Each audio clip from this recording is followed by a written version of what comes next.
These are 5 things you didn't know about God. These aren't just common things people know and say about God. But after watching this video, trust me, you'll be amazed, baffled, and left scratching your head. Starting with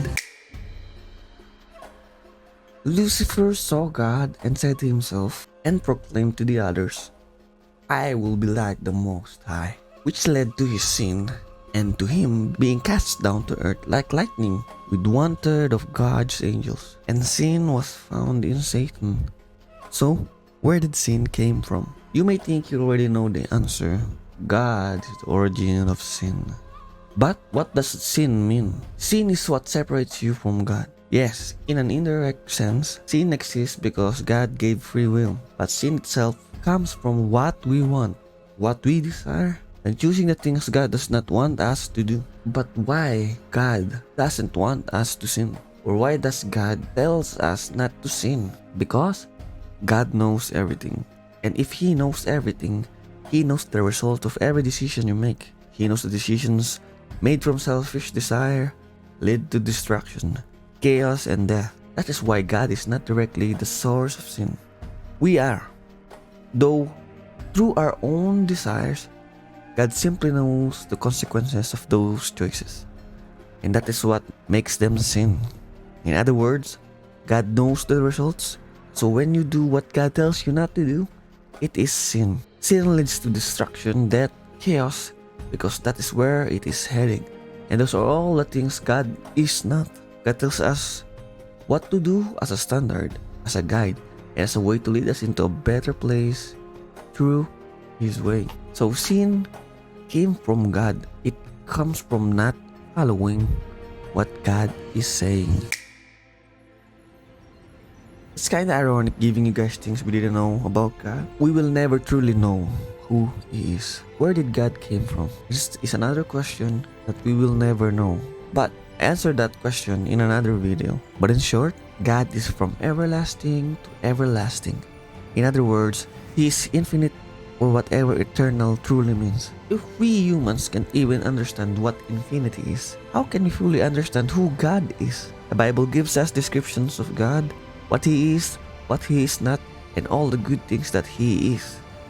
But those are descriptions available only at the level our minds can interpret. They are the only descriptions we can understand and know of right now. Yes, God is all-loving and all-powerful, but we do not grasp the whole essence of what God is, who He is, and what He truly is. The true meaning of knowing and the true meaning of understanding, that is what is still missing. We do not have that yet, and when we are with God in heaven, it is said that we will continually come to know who God is. Isn't that a sight to imagine?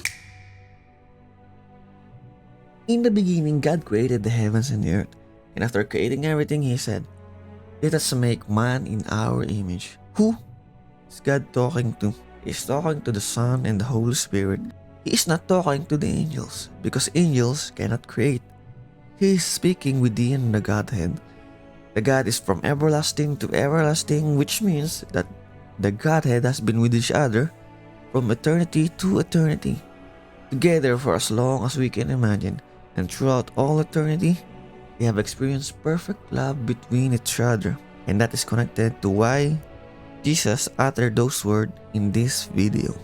Basically, they have always existed in perfect love with one another. When Adam and Eve were created, God told them not to eat from the tree of knowledge of good and evil, but they ate from it. What did God say? Behold, the man has become like us. What does this mean? I have another question. Why did God put the tree of knowledge of good and evil and the tree of life together if He didn't want Adam and Eve to eat from it? It may be because God intended for us to eat from it all along. He wanted us to be like Him through His way, but we were tempted. And what happened? We did it our way. We sinned, and sin leads to destruction and chaos, like what we see in the world today. God intended us to be His companions for eternity. There are more gods that we know of. In the Bible, it says Satan is the god of this world. So, there is another god. Humans were meant to be like God.